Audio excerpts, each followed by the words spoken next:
राज्य सरकार हो या केंद्र सरकार, दावे हो या कुछ भी हो, लेकिन आज किसानों की क्या हालत है इंदौर शहर में, ये जानने के लिए हम निकले हैं गांवों में।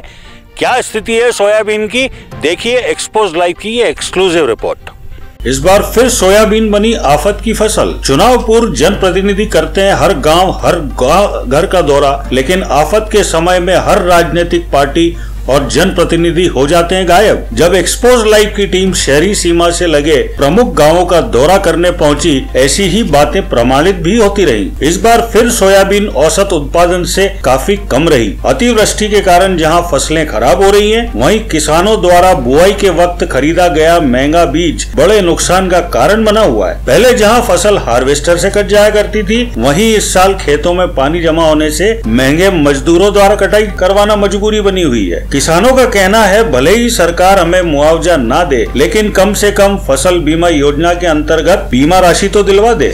कितना बेहाल है किसान, जानते हैं इस ग्राउंड रिपोर्ट से। हमारे साथ में एक किसान मौजूद है, जानते हैं इस बार क्या स्थिति है। भाई साहब, इस बार क्या स्थिति है सोयाबीन? इस बार तो इतना हालत बहुत ज़्यादा ख़राब है कि काटने जाओ तो खेत में गीला है, इतने इतने पैर फंसते हैं घुटने घुटने तक, और उसके बाद में निकालने जाओ तो आधा निकालो और बाहर करो उसको, और बाद में ऐसे रोड पे इकट्ठा करना पड़ता है उसको, फिर वापस पानी आ जाता है तो वापस पल्ली ढाको, मतलब काम ही चालू नहीं करने देता वो। सरकार की तरफ से इस बारे में कोई आप लोगों को कोई रियायत या कोई मुआवजे की बात की गई? अभी तो कुछ नहीं की गई। किसानों को क्योंकि बीमा राशि किस कंपनी ने काटी है, क्लेम की क्या प्रक्रिया है, यह भी कभी सरकार या बैंक द्वारा बताया नहीं गया, जिसके कारण किसान भी कंपनी या उसके अधिकारियों से संपर्क नहीं कर पा रहे हैं।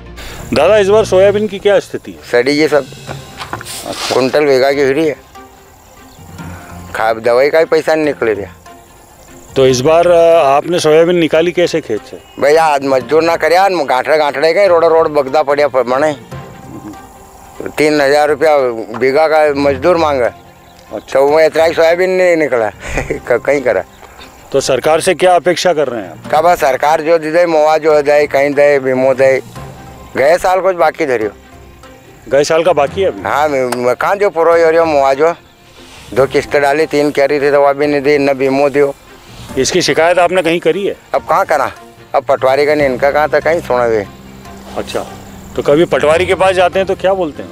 हाँ बस दे देंगे। लेकिन दादा, इस साल सोयाबीन का बीज भी बहुत महंगा खरीदा है, क्या स्थिति है? 13,000 रुपये कुंटल में बीज खरीदी, और आज परिस्थिति यह है कि वहाँ बीज की कीमत मिलना तो ठीक है, पर अगर मजदूरी से सोयाबीन का निकलो तो मजदूर का मजदूरी देना पूर्ति सोयाबीन नहीं हुई थी, और बाकी खर्चे तो बीज को, खाद को, वो तो सब अलग रह गया। तो आप किसी से मिले इस बारे में, आप लोगों को इतना नुकसान हुआ किसी से? तो किससे मिलना जमा सर, अपने इतनी जानकारी नहीं कि किससे मिला।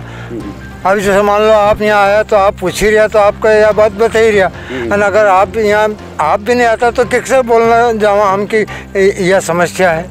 सर, सोयाबीन की स्थिति तो ये है कि इस बार भी पिछले साल जैसे ही हालात है, पर एक बीघे में से 1 कुंटल निकल रहा है, किसी खेत में से नहीं निकल रहा है, और जो निकल रहा है वो भी सही नहीं निकल रहा है। बारिश, अतिवृष्टि हो रही है और इससे सोयाबीन की फसल खराब हो गई है। 1 एकड़ में लगभग 7 से 8 कुंटल पर एकड़ निकलना चाहिए, जो फिलहाल की कंडीशन में 1 एकड़ से 2 कुंटल भी नहीं निकल रहा है। अच्छा, ये कंडीशन अभी है, और खेतों में पानी भरा हुआ है, मजदूर काटने को हानि कर रहा है, और वो सोयाबीन गल गल के खेत में ही सड़ रहा है। सोयाबीन तो सर बिल्कुल है नहीं का सामान, हमने पूरा खेत ना गए साल तो बिल्कुल साफ कर दिया, हकीत दिया उनका, और रोटावेटर कर दियो, और उनको सोरी पावड़ी करी, जिनको बेड़ा करी बालना पड़ा। और अभी भी स्थिति यह है खेतना में कि देखो कहीं भी है नहीं सोयाबीन। अब कहीं निकला को, एक में कहीं भी है नहीं, 1 कुंटल बीघा को निकला को कि 2 कुंटल बीघा, 10 धड़ी बीघा को। अब एक में 4-4 वक्त तो दवाई उड़ाई। इस बारे में आपने किसी से बात करी? आज तक कोई से बात ही नहीं करने को मौका आया। कोई जनप्रतिनिधि आया हो या कोई और आया हो, सरकारी अधिकारी? कोई सरकारी अधिकारी नहीं आया हमारा। बहुत ख़राब हाल है, बारिश गिर रही है 15-20 रोज से, फसल पकने टाइम में पूरी फसल ख़राब हो रही है, और सब चारा उग गया, घास हो रही है, वापस नींदी खोदी ज़मीन को घास से भर दिया पूरे खेत, और बेकार हो रही पूरी फसल। हर बार सरकारें दावा करती है कि हम मुआवजा देंगे, हम अन्नदाता के लिए ये करेंगे वो करेंगे। कितना सत्य है इस बात? एक आध बार मुआवजा आया, बाकी अभी तक मुआवजा नहीं आया। पिछले साल का भी अभी तक नहीं आया। इस साल का दूर की बात है। आपने इस बारे में किसी से बात करी? किसी से नहीं करी। कहाँ जाए, हम किसी को पहचानते नहीं, बस वोट डालना जानते हम तो, वो वोट बैंक है बस। सोयाबीन की स्थिति काफ़ी चिंताजनक है और काफ़ी कष्ट हो रहा है किसानों को। एक तो मौसम अनुकूल नहीं मिल पा रहा है। स्टार्टिंग में भी 1 महीने पूर्व बारिश नहीं हुई, जब बोनी की थी उस टाइम पे भी किसान बारिश की कमी से जूझ रहा था। और अब जब सोयाबीन हो चुका है पकने की स्थिति में, तो बारिश फिर कहर बर पा रही है किसानों पर। स्थिति ये है कि किसानों से खेत में से सोयाबीन लेके आने में काफ़ी समस्या हो रही है। हार्वेस्टर खेत में चल नहीं पा रहे हैं। पिछले 1 महीने से सोयाबीन पक चुका है खेतों में और अभी तक उस सोयाबीन को किसान संभाल नहीं पा रहा है। रोड पे ले आना काफ़ी मुश्किल पड़ रहा है। किसी किसान के पास रोड पे ज़मीन है तो वो कवर कर सकता है, दूसरे किसान से ला नहीं पा रहे हैं रोड पे। जहाँ तक मुआवजे की बात है, क्या मुआवजा आपको मिल जाता है? फसल बीमा आप लोगों को मिल जाती है? बीमा टाइम पे नहीं मिल रहा है, फसल का मुआवजा टाइम पे नहीं मिल रहा है, सरकार की तरफ से राहत राशि भी जो डल रही है वो भी टाइम पे नहीं डल रही। इस और शासन प्रशासन के पास कोई जवाब नहीं है, क्योंकि बीमा योजना की पिछले साल की राशि ही अभी तक किसानों को नहीं मिली है। अभी तक नहीं मिली। लास्ट ईयर का मुआवजा, लास्ट ईयर सोयाबीन में बहुत ज़्यादा नुकसान हुआ था, वायरस हुआ था और करीब करीब नील फसल हुई थी जी। मतलब 100 बीघा पे 25 क्विंटल। और वो भी कचरा था। तो उसका अभी तक कोई बीमा था परंतु अभी तक नहीं हुआ। बोल ये रहे हैं कि 19 वाला बीमा अभी बट रहा है, 20 और 21 का पता नहीं है क्या हो रहा है उसका। इस बारे में आपने किसी से बात करी है या आपकी तरफ कोई सरकारी अधिकारी आया है आपके? नहीं, यहाँ पर तो कोई अधिकारी नहीं आए हैं, परंतु अंडर प्रोसेस है ऐसा बोला जाता है। अच्छा, हमें नहीं पता कि हमारा बीमा हुआ भी है कि नहीं। जब हम एजेंसी से पूछते हैं, जैसे मेरा स्टेट बैंक ऑफ इंडिया ने किया था जी। इसका कोई सर्टिफिकेट, मतलब त्रासदी ये है कि इसका कोई सर्टिफिकेट भी नहीं मिलता है। बैंक से बोलते हैं तो वो बोलते हैं आपके अकाउंट से पैसा कट गया है प्रीमियम का, मतलब आप ये मानो कि आपका बीमा हो गया है। पर मेरे पास अगर कोई सर्टिफिकेट हो तो मैं उसमें पढ़ूँ कि भैया मुझे किसके पास जाना है। नहीं, जब मुआवजा, मुझे ये भी नहीं पता कि मैं किसके पास जाऊँ, किससे बात करूँ, क्योंकि बैंक वालों ने पैसा लिया, वो बोल देते हैं हमें नहीं, हमने तो पैसा काट के और दे दिया उनको। बैंक का काम कलेक्टिंग एजेंसी, पर किससे इंश्योरेंस हुआ नोबडी नोस। इस साल का अभी मैंने करीब 1.5 महीने पहले पढ़ा था कि किसके लिए उन्होंने कोई एक एजेंसी नियुक्त करने के लिए एडवर्टाइजमेंट दिया था। तब तक पैसे कलेक्ट हो चुके थे, नुकसान हो चुका है और अभी तक एजेंसी फाइनल नहीं हुई है कि इंश्योरेंस एजेंसी है ही कौन।